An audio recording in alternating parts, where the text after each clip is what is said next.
दोस्तों, क्या आप अपनी इन्वेस्टमेंट पे ज़्यादा प्रॉफिट कमाना चाहते हैं? तो ऐसी कंपनी में इन्वेस्ट कीजिए जिसका CAGR हाई हो। CAGR से हम जान सकते हैं कि हमारी इन्वेस्टमेंट किस प्रॉफिट रेट से ग्रो हो रही है।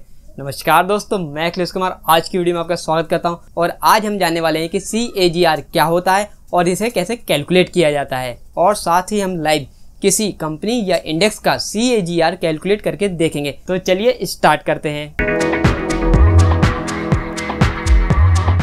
फ्रेंड्स, CAGR का मतलब होता है कंपाउंड एनुअल ग्रोथ रेट, जो हमें बताता है कि हमारी इन्वेस्टमेंट हर साल कितनी कंपाउंडिंग रेट से बढ़ रही है। यानी आपकी इन्वेस्टमेंट पे जो ईयर एंड में प्रॉफिट होता है वो प्रॉफिट आपके कैपिटल में मिलकर कैपिटल बन जाता है। फिर उस कैपिटल पे आपको नेक्स्ट ईयर प्रॉफिट या रिटर्न्स मिलते हैं और इसे ही हम कंपाउंडिंग इंटरेस्ट कहते हैं। अगर सिंपल लैंग्वेज में कहें तो यह एक चक्रवर्ती ब्याज है जिसमें आपको अपने ब्याज के ऊपर ब्याज मिलता है। चलिए इसे एग्जांपल से समझते हैं और चलते हैं हमारे कंप्यूटर स्क्रीन पे। फ्रेंड्स, सबसे पहले हम CAGR का फॉर्मूला जान लेते हैं, जिसमें हम एंडिंग वैल्यू लेते हैं, उसे डिवाइडेड बाय कर देते हैं बिगिनिंग वैल्यू जो हमने अमाउंट उसमें लगाया था, उसके बाद हम ईयर्स यानी 1 बाय जितने साल के लिए हमने इन्वेस्टमेंट किए और माइनस कर देते हैं 1। तो हमारे पास उस स्टॉक या इंडेक्स का CAGR निकल के आ जाता है। सपोज आप 5 साल के लिए किसी स्टॉक में इन्वेस्ट करते हैं, आप उसमें 15 रुपए का एक स्टॉक खरीदते हैं, उसका नेक्स्ट ईयर प्राइस 25 रुपए हो जाता है, तो आपको नेक्स्ट ईयर 67% के रिटर्न आपको 15 रुपए में मिलते हैं। ऐसे आप देख सकते हैं कि उसके नेक्स्ट ईयर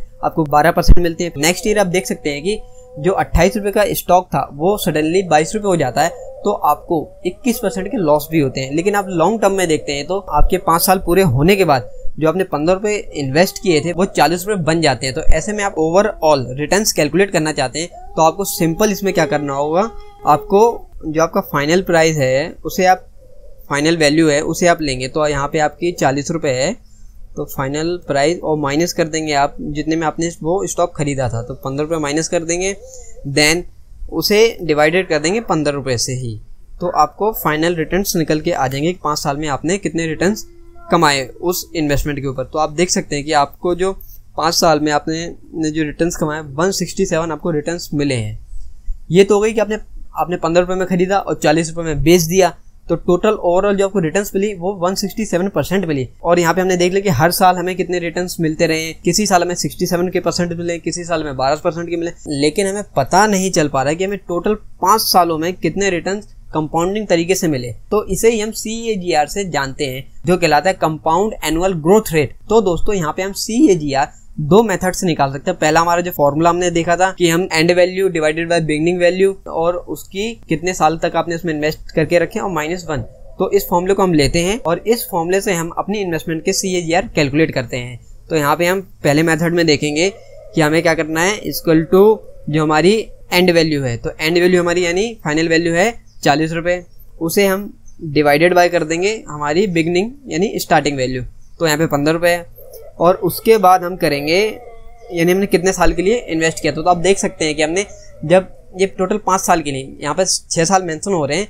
लेकिन आप देखेंगे जब हमने पहले साल 15 रुपये का स्टॉक खरीदा था तो वो उसी साल 25 का नहीं होता, उसे नेक्स्ट ईयर यानी जब दूसरा साल आया था तो 1 साल हमारे पूरे होते तब जाके हमारा 1 साल गिना गया था। तो ऐसे हम देखेंगे तो 6 में से 1 माइनस कर देंगे तो हमारे पास टोटल ईयर्स निकल के आ जाएंगे। तो 5 सालों के लिए हमने लिए थे तो हम यहाँ पे 1/5 कर देंगे और माइनस कर देंगे 1, ये हमने फॉर्मूला पुट कर दिया और एंटर कर देंगे।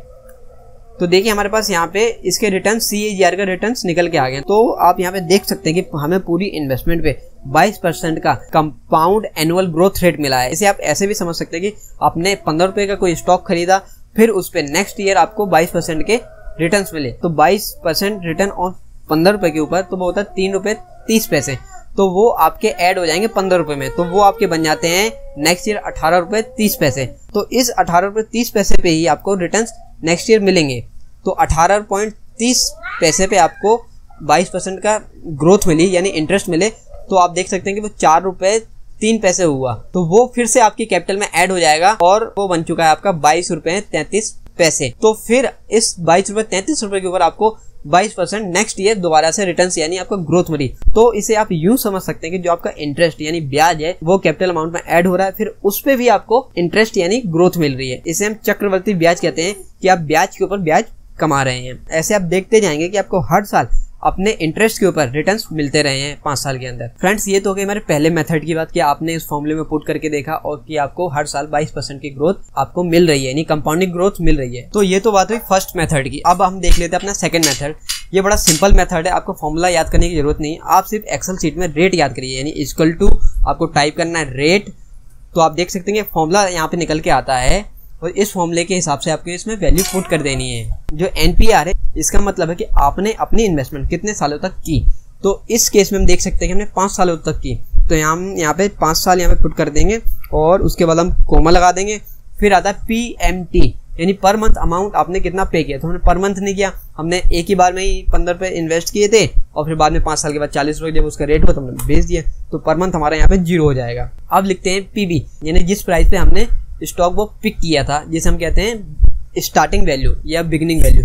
तो यहाँ पे देख सकते हैं हमने 15 रुपये में लिया था, तो यहाँ पे हम 15 रुपये पुट कर देंगे और फिर कोमा लगाएंगे। फिर है ब्रैकेट में FV, यानी फाइनल प्राइस। तो ये ब्रैकेट का मतलब है इसमें यानी ये अमाउंट माइनस में हमें लिखना है, तो माइनस कर देंगे और 40 रुपये है हमारा, माइनस 40 रुपये और ब्रैकेट क्लोज कर देंगे और एंटर कर देंगे। तो आप यहाँ पे देख सकते हैं कि हमारा 22% CAGR निकल के आ चुका है। तो दोस्तों, अगर आप सिंपल वे में कैलकुलेट करना चाहते हैं तो बस आपको रेट याद करके रखना है और फिर उसके हिसाब से वैल्यू पुट कर देनी है किसी भी इन्वेस्टमेंट की। तो आपको उस कंपनी या उस स्टॉक का CAGR आसानी से पता चल जाएगा। तो दोस्तों, यहाँ पे आपने जाना है कि कंपाउंड एनुअल ग्रोथ रेट क्या होता है और इसे कैसे कैलकुलेट किया जाता है किसी भी स्टॉक या कंपनी का। तो फ्रेंड्स, लाइव हम किसी का CAGR कैलकुलेट करके देखते हैं। आप यहाँ पे देख सकते हैं कि मैंने टिकर वेबसाइट खोली है और इस पे लिया है सेंसेक्स का इंडेक्स लिया है, जिसमें टॉप इंडिया की 30 कंपनियां होती हैं। आप यहाँ पे देख सकते हैं कि मैंने 5 साल का यहाँ पे डेटा लिया है, पिक किया है।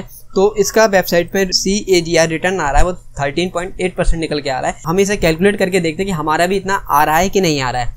तो हम चलते हैं एंड में, तो इसकी वैल्यू है, स्टार्टिंग वैल्यू है 30,126.21। तो यहाँ पे हम अपनी एक्सेल शीट पे चलते हैं, तो यहाँ पे हम स्टार्टिंग वैल्यू लिखते हैं जो है 30,126.21। ठीक है फ्रेंड्स, अब हमको चाहिए फाइनल वैल्यू ऑफ 5 ईयर्स की, कि वो इंडेक्स का प्राइस 5 सालों बाद कितना हो चुका है। तो हम चलते हैं और देखते हैं कि 5 साल बाद उसका क्या प्राइस हो गया है। तो यहाँ पे आप देख सकते हैं कि 57,521 इसका प्राइस हो चुका है 5 सालों बाद। तो 57,521। तो फिर मैं यहाँ पे लिख दूंगा 57,521.06, ये इसकी फाइनल वैल्यू। और हम ये कितने साल का देख रहे हैं, ये लिख देते हैं, ईयर हमारे हो गए हैं 5 साल।